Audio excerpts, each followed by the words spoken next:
Usisahau kushare, kusubscribe na kulike. Sasa mimi nianzie hapo. Leo tunazungumza habari za mama. Yaani mafungo yetu yote tunazungumza habari zinazomhusu mama, habari za mama. Na mimi niongeze tofauti kidogo kati ya mwanamke na mama. Kuna tofauti kati ya mwanamke na mama. Mwanamke ni kiumbe yeyote ambaye ni mwanadamu. Sasa tunazungumza kwa lugha rahisi, ni binadamu mwenye jinsia ya kike, huyo ni mwanamke.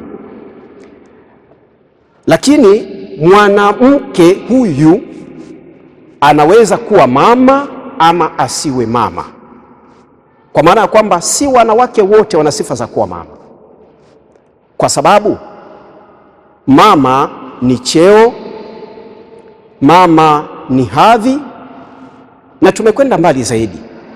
Mama yamekuwa matakwa ya mtu binafsi. Katika dunia hii kuna watu wameanza kuwa wanachagua kwamba anaweza kuwa mama ama siwezi kuwa mama.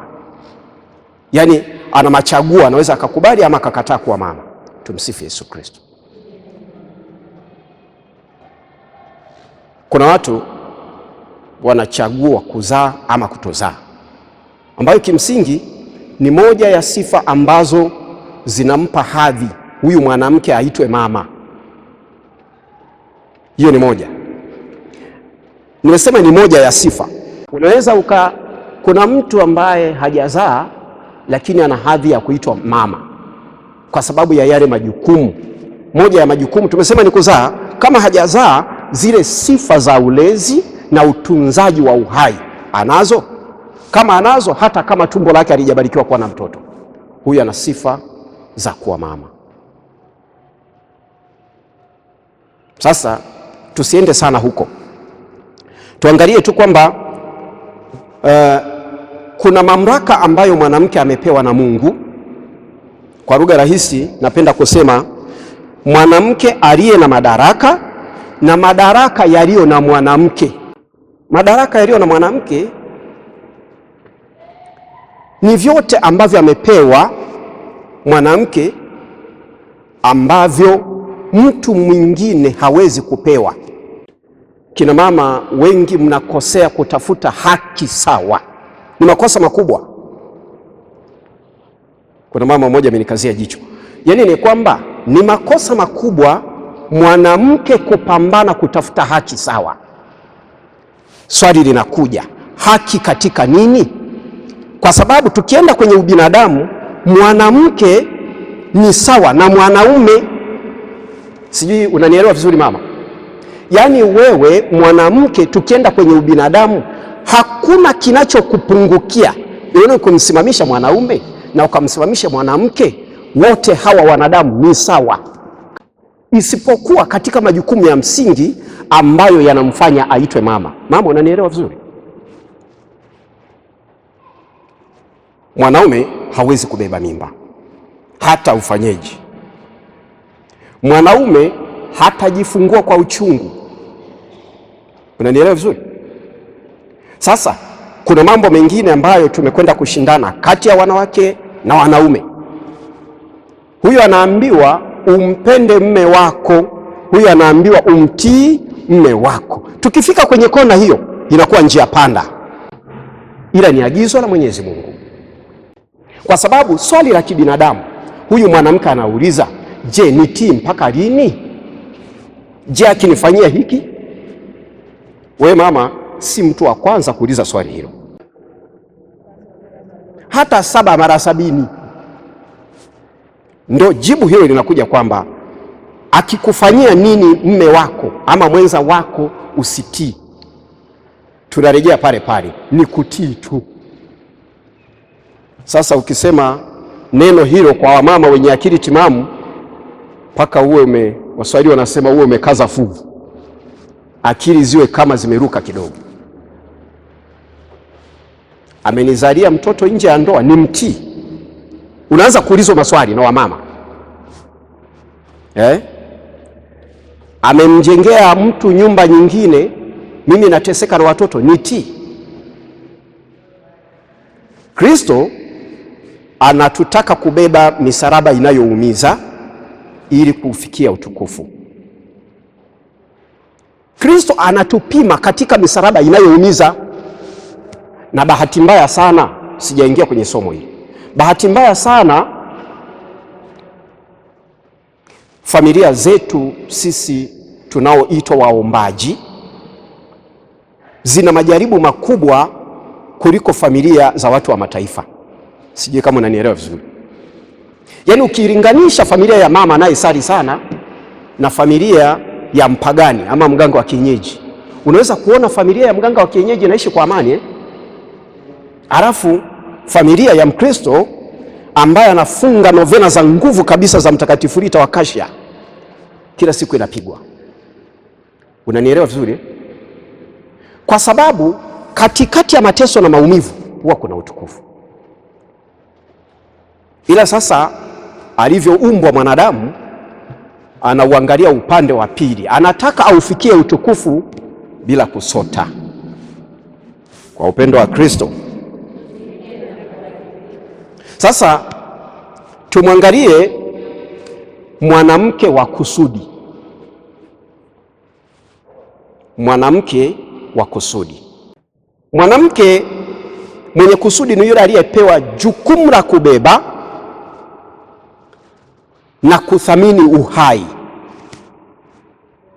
Hiyo ni namba moja, nilisema hata kule. Lakini pia kuwa na huruma. Mfano wa mwanamke mwenye huruma mojawapo ni Bikira Maria. Huyu baba ametufundisha vizuri sana. Ule wimbo alipoletewa habari, kuna wimbo aliouimba, moyo wangu wamwadhimisha Bwana na roho yangu inafurahi kwa kuwa Mwenyezi Mungu amenitendea makuu na jina lake. Tena anaendelea kwa maneno mazuri kweli, wenye njaa amewashibisha mema na matajiri akawaacha waende. Amemuinua Israeli mtumishi wake na ameikumbuka rehema yake. Ni maneno mazito sana. Kwani Bikira Maria alikuwa masikini kiasi hicho? Tumsifu Yesu Kristo. Kwamba miongoni mwa wanawake wote katika ukoo ule Bikira Maria alikuwa masikini sana, ila anayasema maneno haya kiroho. Na ndio maana tunasema kwamba ukilinganisha wanawake wa Katoliki wa WATA, kwa vyovyote vile lazima wawe tofauti na wanawake wa mataifa. Ninaposema wanawake wa mataifa, sio, unanielewa? Lazima kuwe tofauti tu, iwe kuenenda, iwe kutembea, iwe kula, iwe kunywa, iwe kuishi, iwe kuimba, iwe kucheka. Yaani kila kitu unachokifanya lazima kuwe na katofauti, kwamba wakikusimamisha wewe wauone unyenyekevu, wamuone Mungu katika wewe. Sasa tukifikia huko tunakokwenda, kwamba huyu mama ukimsimamisha mwanamke Mkatoliki na ukamsimamisha mtu wa mataifa, yani mwanamke wa mtaani, mwanamke wa mtaani anaonekana na uahueni kuliko wa WATA, kuliko mwanamke Mkatoliki. Unanielewa mama? Mwanamke Mkatoliki anajua kuchamba mpaka unatoroka mtaa, unaweza kuhama. Mwanamke Mkatoliki anaweza kutukana watu matusi mpaka ukaomba maji ya kunywa. Mwanamke Mkatoliki, mambo mengine ni aibu kidogo kwa sababu natumia kipaza sauti, siwezi kuzungumza. Mwanamke Mkatoliki mwanamke Mkatoliki. Mwanamke Mkatoliki hana woga wa dhambi. Kuna usemi wa Kiingereza unasema uruobiza nanje bonaga minara. Narudia kwa Kiingereza, uruobiza nanje bonaga minara. Nitatafsiri kwa Kiswahili kwamba ukiwa na tabia hasi uwe na tabia pia za kuona aibu. Na Waswahili waliongezea pale kwamba mvuli wa nguo huchutama.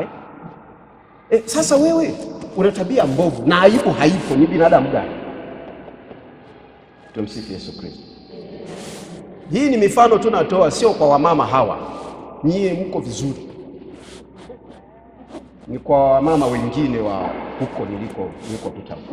Sasa tunapozungumza habari ya huyu mwanamke wa kusudi, tumesema tuone uhai, tabia ya kubeba na kulea uhai, kuwa na huruma, kuwa mvumilivu. Ndio swali linakuja hapo, nivumilie mpaka lini?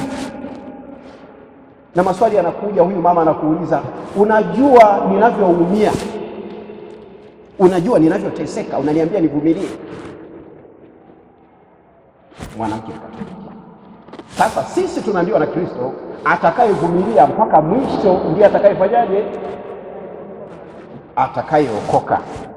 Atakayevumilia mpaka mwisho ndiye atakayeokoka. Tumsifu Yesu Kristo. Lakini mwanamke mwenye kusudi lazima awe na tabia ya kujenga mahusiano mazuri kati ya jamii na familia yake. Hili walio wapatanishi, maana wataitwa. Yaani kuna wamama toka ameolewa, ukoo wa mwanaume ulijikata kufika kwenye familia ile, ila sio nyie. Yaani toka alipokanyaga kwenye ile familia, ukoo wa mwanaume haukanyagi pale, sio wewe. Huko duniani wapo. Sasa tunaambiwa hapa, heri walio wapatanishi. Unapatanisha nini? Twende kwa ushahidi tu. Kuna wamama toka alipokanyaga kwenye ile familia, hata kama mwanaume alikuwa na tabia mbaya, ameunganisha kati ya familia ya yule baba na mahusiano ya ile familia yake. Unanielewa vizuri mama eh? Yaani ametengeneza connection kati ya familia ambayo ilikuwa imekata huu mnyororo hapa katikati, lakini amewaunganisha kwa sababu ya tabia njema. Hizo ni sifa za mama mwenye makusudi, mwanamke mwenye kusudi. Na yazungumza haya maneno ili tujaribu kwenda pamoja. Lakini tukiangalia katika maandiko matakatifu, wewe andika tu nukuu hivi vifungu, utasoma kwa wakati wako. Kuna mama mmoja anaitwa Esther, na simulizi ya Esther inapatikana kwenye kitabu chake cha Esther. Ukianzia tu sura ya kwanza ya kitabu cha Esther, kuna simulizi nzuri kweli. Haka kabinti haka ka Esther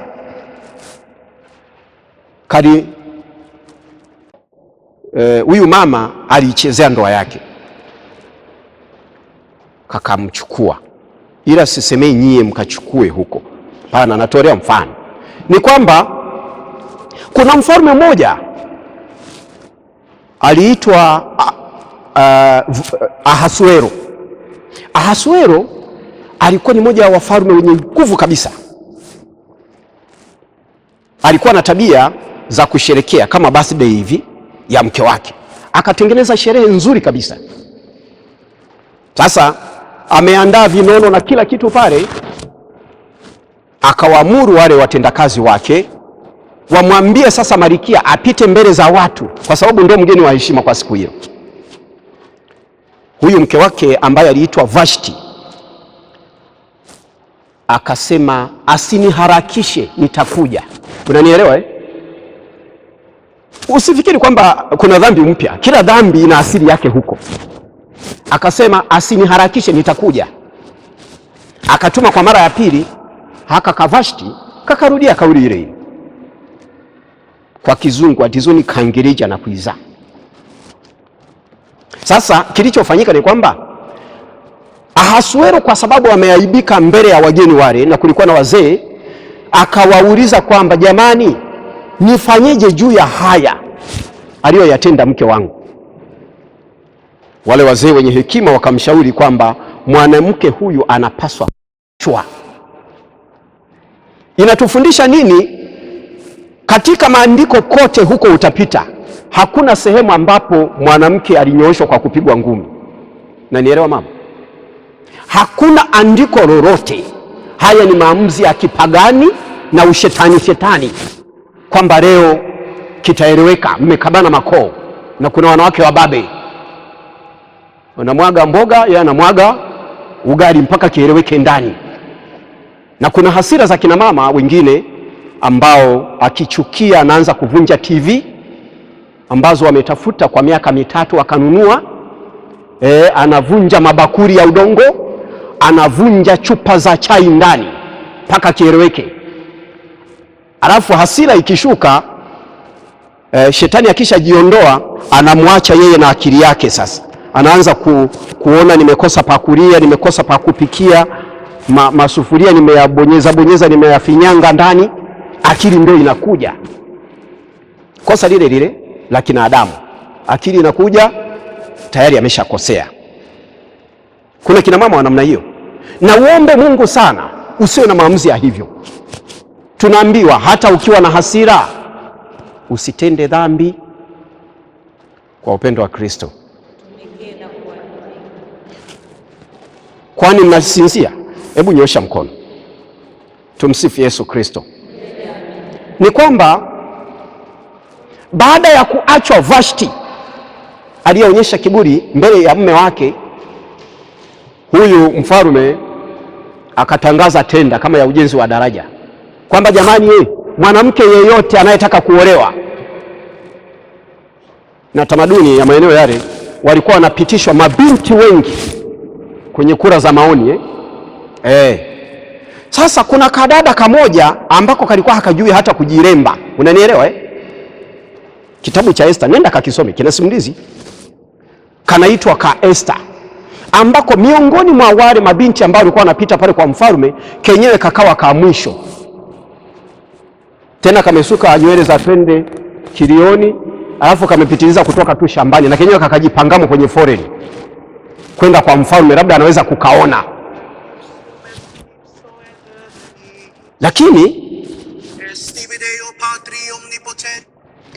Lakini mwisho wa siku bahati ikakaangukia haka ka Esther.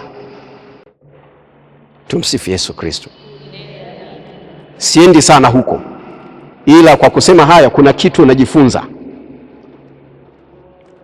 Wewe muache mmeo uone ilivyo kazi kumpata mme. Muache mmeo mama uone ilivyo shughuli kumpata mme. Inatufundisha, hao walimu huwa wanasema hadithi hii inatufundisha nini? Hadithi hii inatufundisha kulinda tulicho nacho. Hata sisi wa baba yaani unaweza ukaona kama mama haka ni ka kitu gani, kamekaaje, kaache. Utaona ilivyo kazi kumpata mama bora. Kwa mara nyingine tumsifu Yesu Kristo. Kwa hiyo miongoni mwa wamama ambao ni mama wa kusudi alikuwa ni Esther. Inapatikana katika kitabu cha Esther kuanzia sura ya 4. Unaweza ukasoma sura ya 4 kuanzia mstari wa 14 na kuendelea, ama ukaianzia tu hiyo sura ya 4 mstari wa kwanza kabisa kasoma, utaona simulizi hiyo. Lakini kuna mama moja anaitwa Debora, anapatikana kwenye kitabu cha Waamuzi sura ya 4 na uanzie tu mstari wa 4 na kuendelea. Kuna mama mwingine anaitwa Hana, wengine umesoma hayo maandiko. Yeye anapatikana kitabu, huyo Hana anapatikana kitabu cha Samueli wa kwanza. Andika ukasome nyumbani, kwa sababu hapa hakuna anayefundisha, tunashirikishana. Tumsifu Yesu Kristo. Tunashirikishana. Andika, inapatikana kitabu cha Samueli wa kwanza, yani 1 Samueli sura ya kwanza kuanzia mstari wa 10 na kuendelea.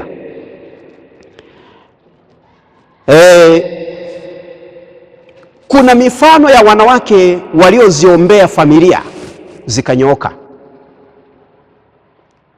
kwa upendo wa Kristo. Unajua, ukifikiria kawaida unaweza usione nguvu ya Sara.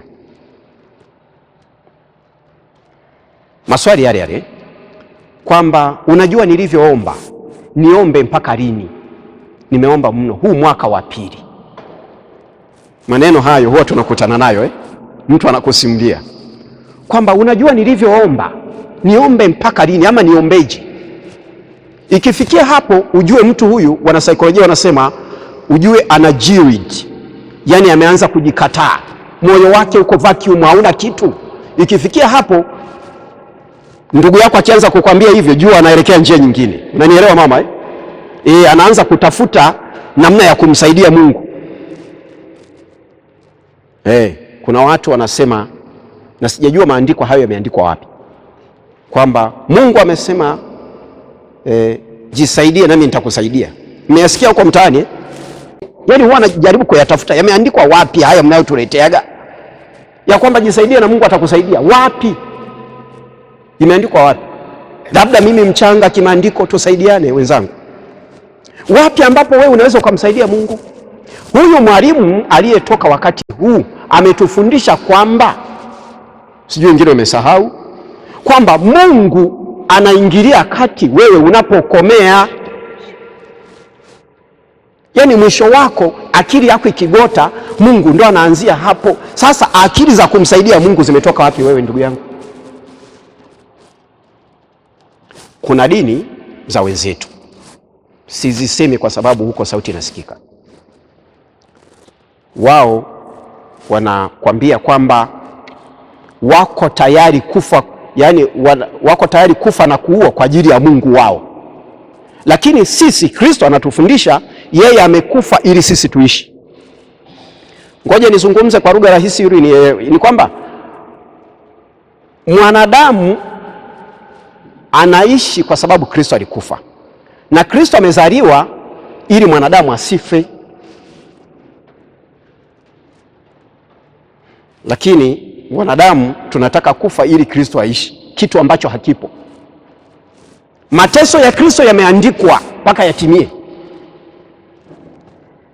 Kuna ndugu yangu mmoja, nafikiri hiyo ni shida ya majina ya kina Petro wote, nikiwemo na mimi.